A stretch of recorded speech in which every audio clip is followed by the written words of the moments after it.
درود شریف پڑھ لیں۔ اللہم صلی علی محمد وعلی آل محمد وعلی آل ابراہیم انک حمید مجید۔ اللہم بارک علی محمد وعلی آل محمد کما بارکت علی ابراہیم وعلی آل ابراہیم انک حمید مجید۔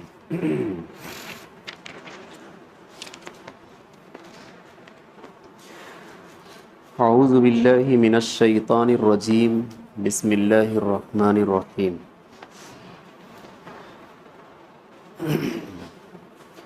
ومثل الذین کفروا کمثل الذی ینعق بما لا يسمع الا دعاء ونداء صم بکم عمی فهم لا یعقلون۔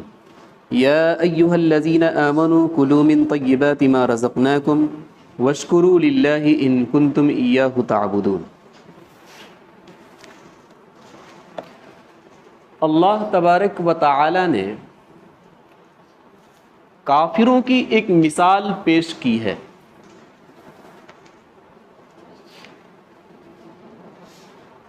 کہ کافر ایسے ہیں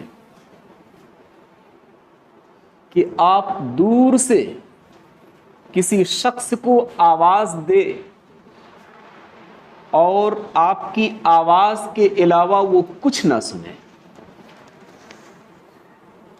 نہ آپ کی باتوں کو سن رہا ہے، نہ آپ کا کہنا مان رہا ہے، نہ ہی آپ جو آواز دے رہے ہیں اس کی اطاعت کر رہا ہے، صرف اور صرف وہ دور والا شخص آپ کی آواز کو سن رہا ہے۔ اللہ نے فرمایا کہ ایسے ہی کافر لوگ ہیں، گویا کہ صم بکم عمی فہم لا یعقلون، بہرے ہیں، بکمن گونگے ہیں، امیون اندھے ہیں۔ آپ کے ساتھ بھی یہی تجربہ ہے۔ اگر آپ کسی شخص کو آواز دیں اور وہ آپ کی اطاعت نہ کریں تو آپ اپنی آواز میں بولتے بھی ہیں کہ بہرا لگ رہا ہے، کچھ جواب نہیں دیا، گونگا لگ رہا ہے، مڑ کر دیکھا بھی نہیں کس نے آواز دیا، اندھا لگ رہا ہے۔ اللہ تبارک و تعالیٰ نے فرمایا کہ حق کی آواز کافروں کے کان میں گونج رہی ہے، صرف وہ آواز کو سن رہے ہیں لیکن اس آواز کا کوئی وہ جواب نہیں دے رہے۔ گویا کہ شریعت نے آخری فیصلہ کر دیا کہ صرف تم آواز ہی سن رہے ہو، اس کا جواب کچھ بھی نہیں دے رہے ہو، تو بس گونگے ہو، بہرے ہو، اندھے ہو، فہم لا یعقلون، کچھ نہیں سمجھ پا رہے ہو۔ یا ایھا الذین آمنوا کلوا من طیبات ما رزقناکم، ایک آیت اس سے پہلے بھی گزری تھی رزق حلال کے فوائد کے متعلق، کہ رزق حلال کے فوائد کیا ہیں اور رزق حرام کے نقصانات کیا ہیں۔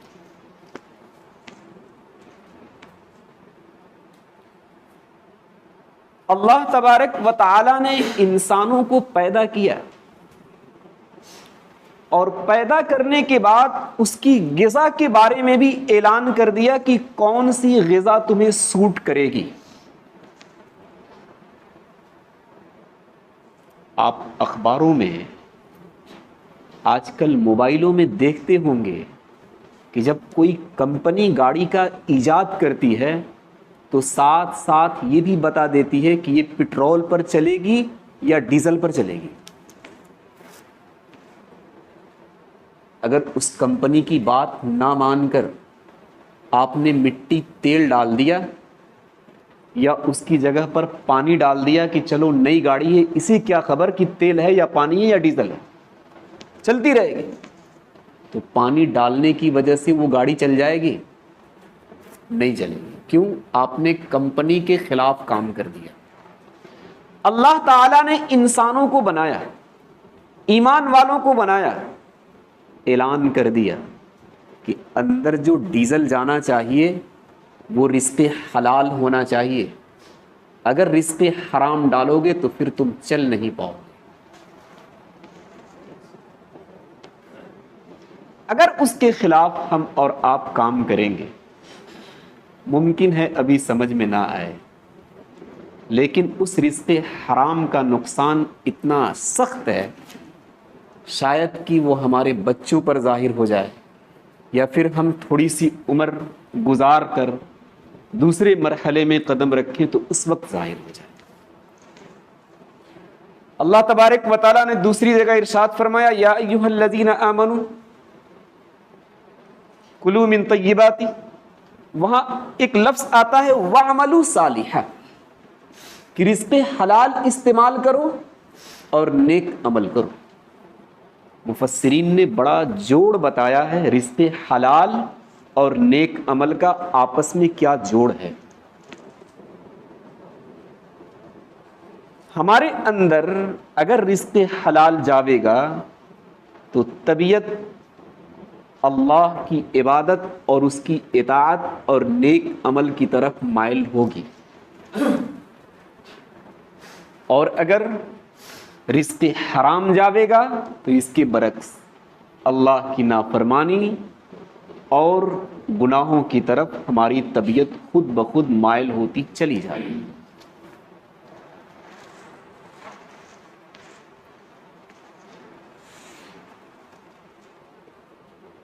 شیخ تھانوی نے ایک مثال سے سمجھایا ہے۔ ایک جانور ہے بلی، اس کی غذا دودھ ہے۔ ایک جانور ہے بھینس، دودھ تو دیتی ہے لیکن اس کی غذا دودھ نہیں ہے بلکہ گھاس ہے۔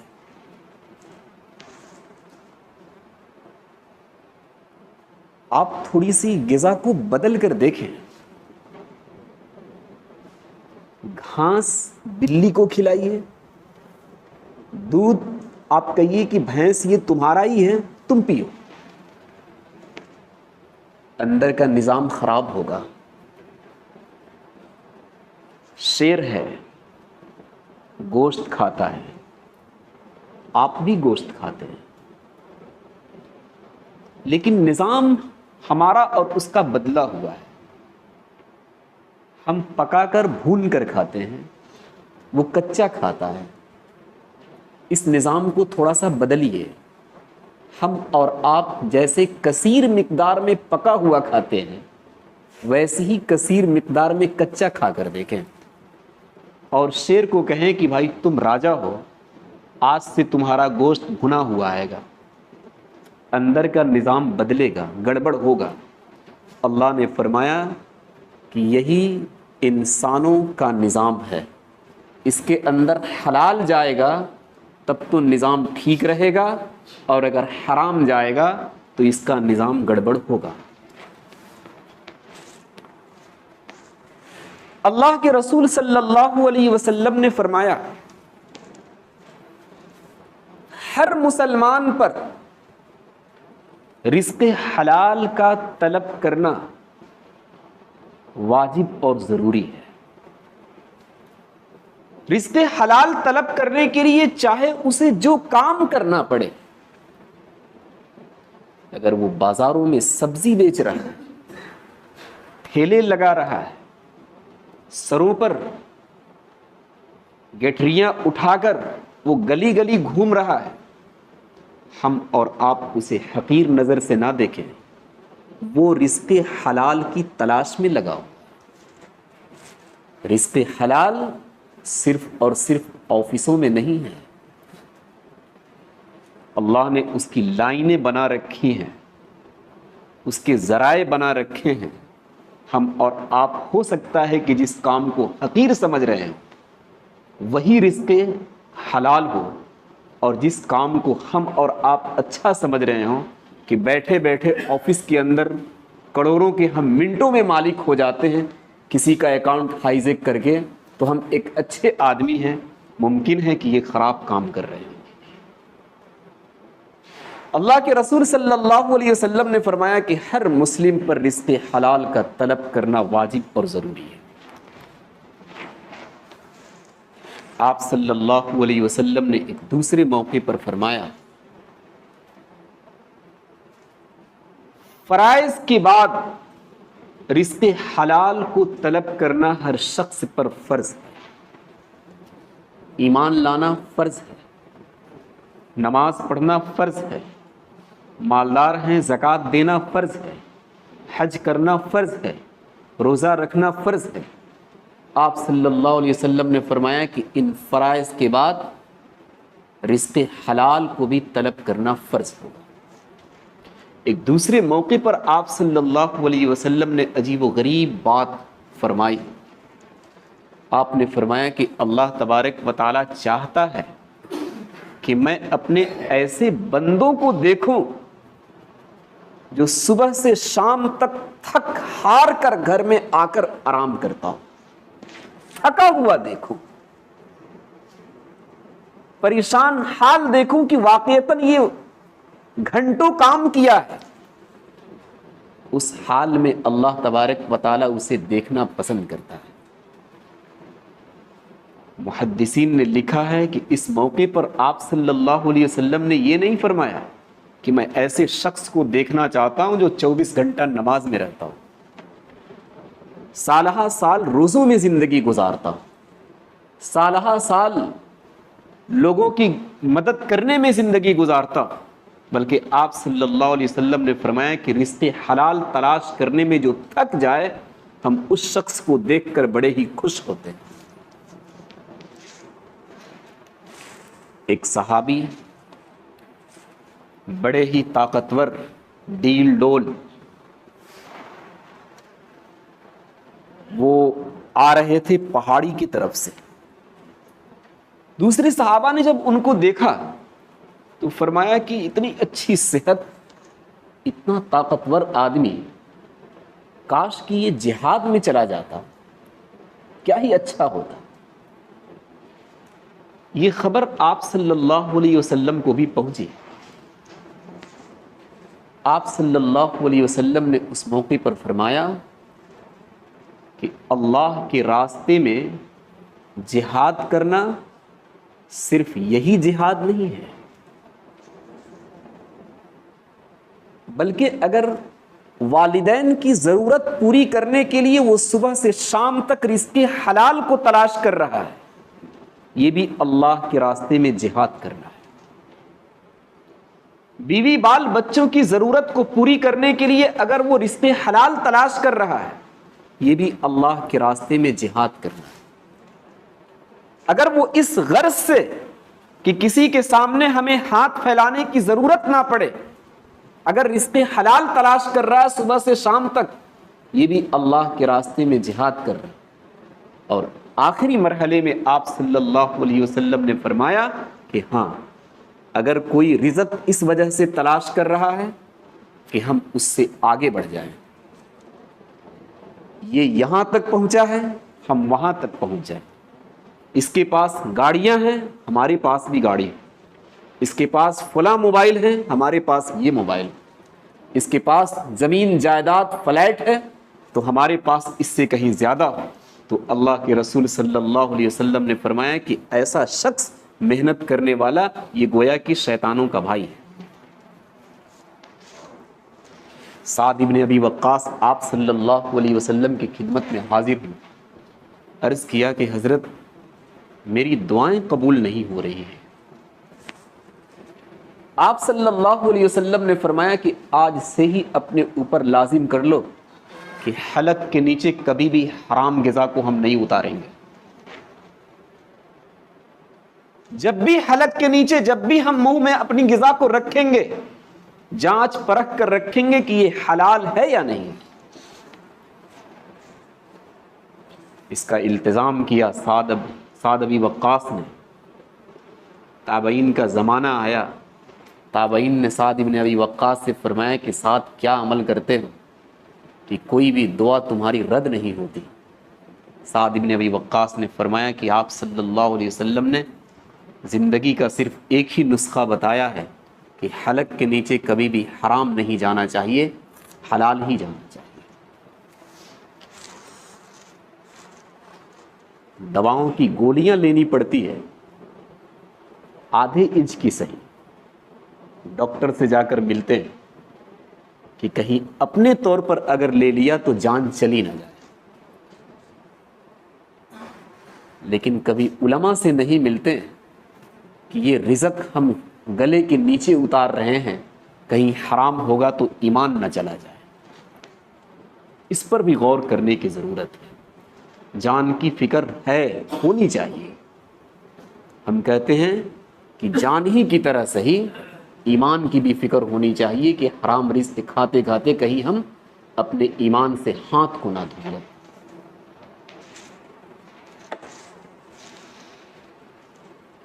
عجیب و غریب خبریں آتی ہیں، پریشان رہتا ہے۔ آپ نے اپنی دعوت کے اندر ایک شخص کو کاٹ دیا، وہ پورے لاؤ لشکر کے ساتھ اپنے دوستوں کے ساتھ آپ کے ہال میں آ گیا۔ کیا ان دوستوں کو بھی دعوت آپ نے دی تھی؟ آپ صلی اللہ علیہ وسلم نے اس موقع پر فرمایا کہ ایسے لوگ جنہیں دعوت نہیں دی گئی، دوست کے بہانے وہ جا کر کھا رہے ہیں، چور بن کر جاتے ہیں، ڈاکو بن کر واپس آتے ہیں۔ انہیں احساس تک نہیں ہوتا کہ ہم نے جو یہ جا کر ہال کے اندر گھس کر رزق استعمال کیا، کیا ہمارے لیے حلال تھا یا نہیں تھا۔ کارڈ تو ہمارے پاس نہیں پہنچا، دوست کے پاس پہنچا تھا، اس کے واسطے سے ہم دعوت کے اندر گئے ہوئے ہیں، تو کیا یہ رزق ہمارے لیے حلال ہوا یا حرام ہوا، اس کی کوئی پرواہ نہیں۔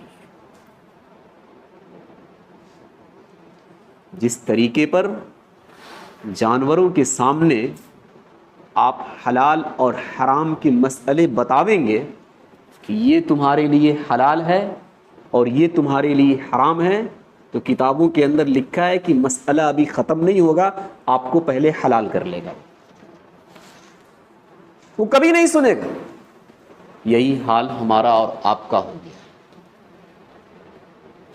لوگ سنتے رہتے ہیں حرام کیا ہے، حلال کیا ہے، لیکن ہمارے اوپر جانوروں کی طرح کوئی اثر نہیں۔ سود کا ویسے ہی رواج ہے، رشوت کا ویسے ہی رواج ہے، اور نہ معلوم کتنی شکلیں چل چکی ہیں حرام کی، ہم آج تک پوچھے ہی نہیں۔ اور اگر کبھی ارادہ بھی ہوا پوچھنے کا تو اس نیت سے ہم پہنچے پوچھنے کے لیے کہ کہیں سے اس کی حلت نکل جائے اور راستہ نکل جائے تاکہ اسے استعمال کیا جا سکے۔ نہیں، بہت زیادہ پرکھنے کی ضرورت ہے، بہت زیادہ غور کرنے کی ضرورت ہے۔ کتابوں کے اندر لکھا ہے کہ دعائیں اگر قبول کرانی ہے تو دو چیزیں ہم اور آپ لازم پکڑ لیں۔ ایک، جب بھی بولیں گے سچ بولیں گے، اور ایک، جب بھی کھاویں گے حلال کھاویں گے۔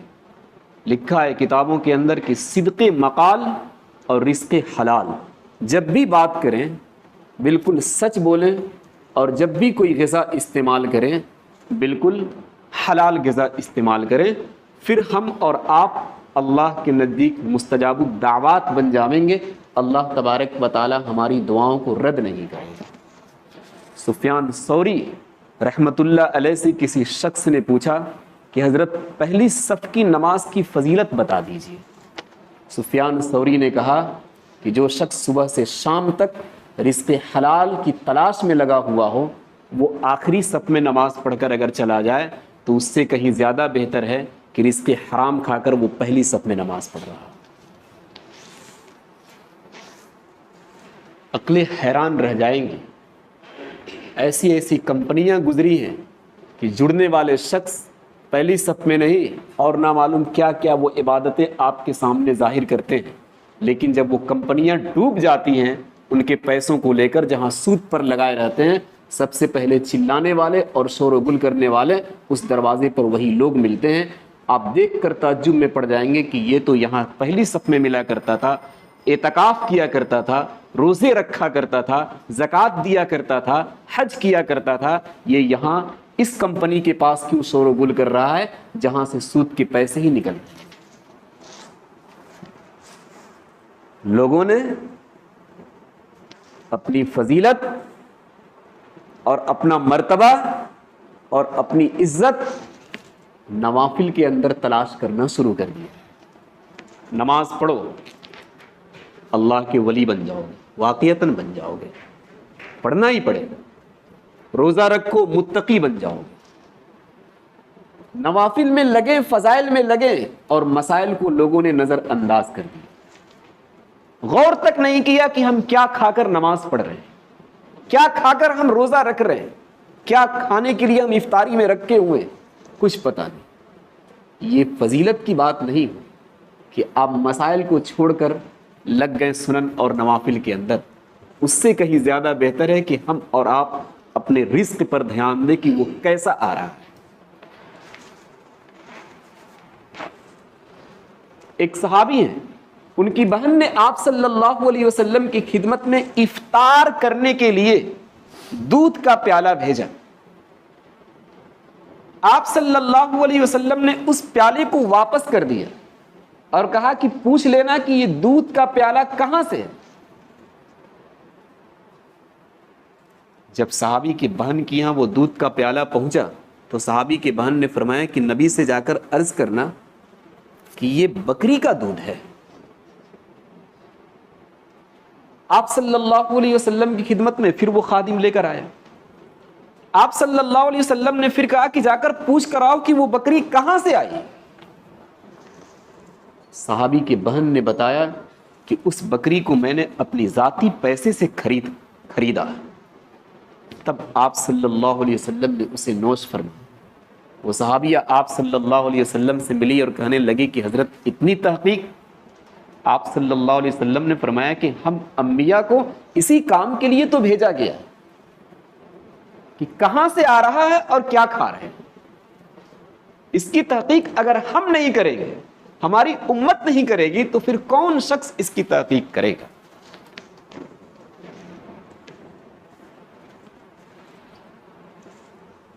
ایک محدث گزرے ہیں، عبداللہ ابن مبارک، بڑے محدث ہیں۔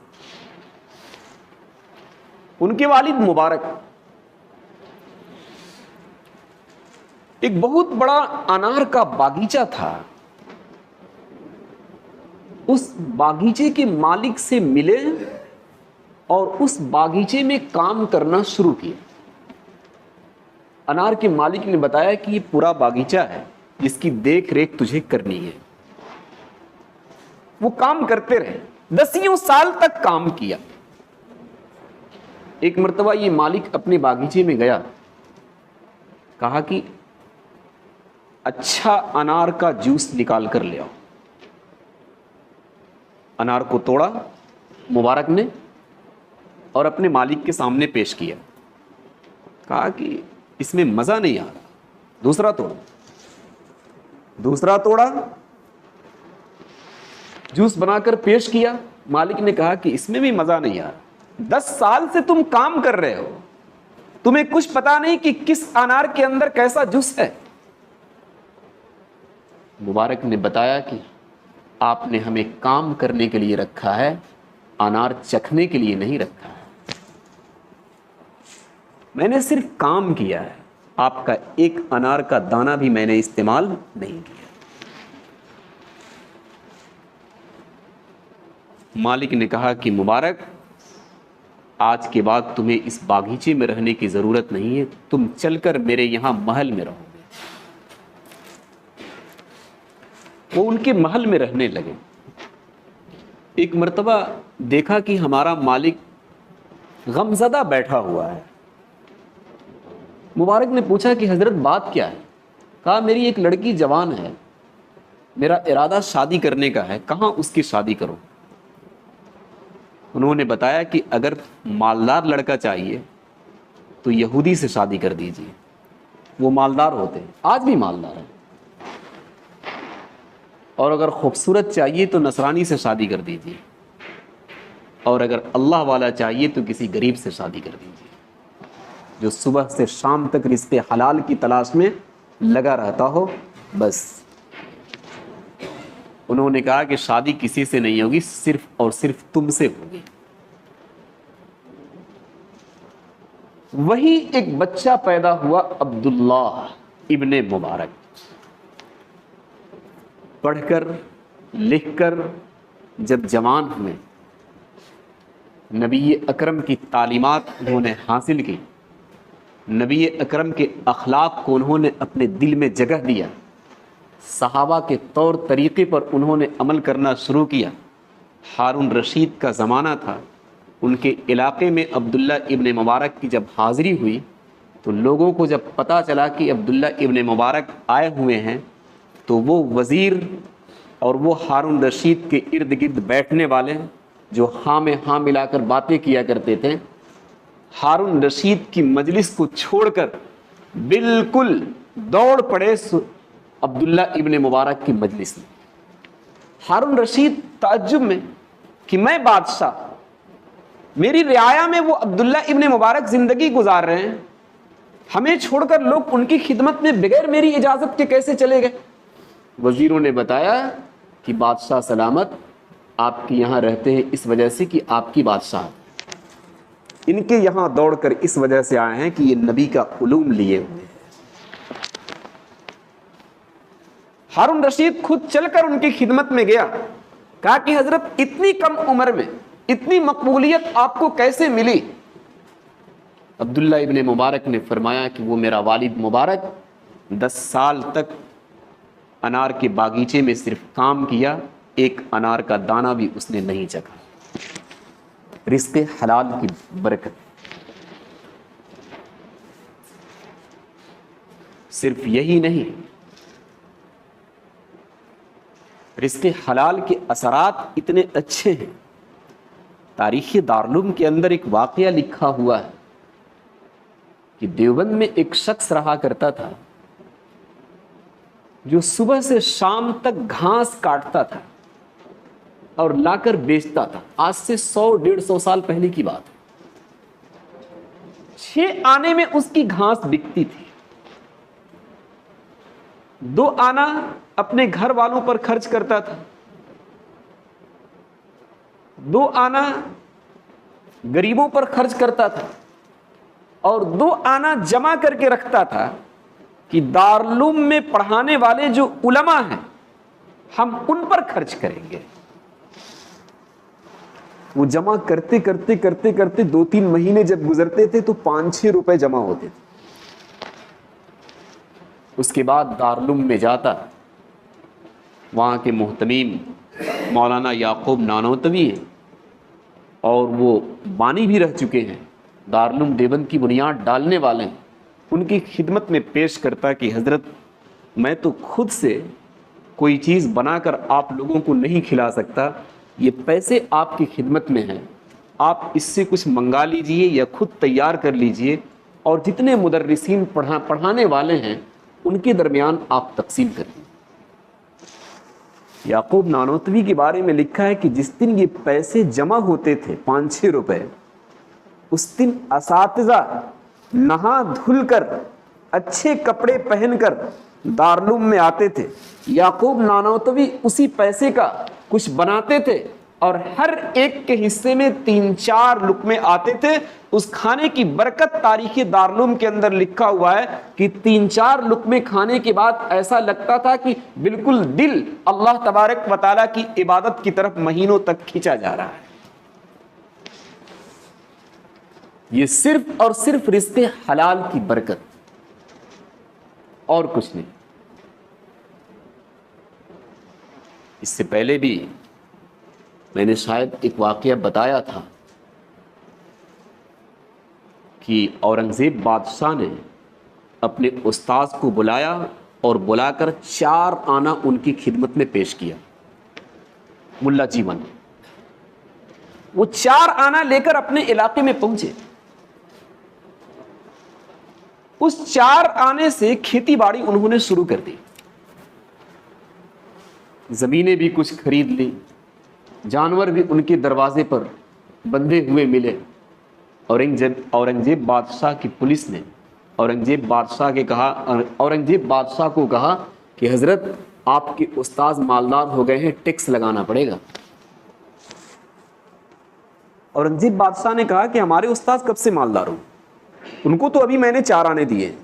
کہا کہ جا کر دیکھ لیجئے کیا حال ہے، کھیتیاں ہی کھیتیاں نظر آ رہی ہے، لہلہاتی ہوئی نظر آ رہی ہے، دروازے پر 10-20 کی تعداد میں جانور بندھے ہوئے نظر آ رہے ہیں۔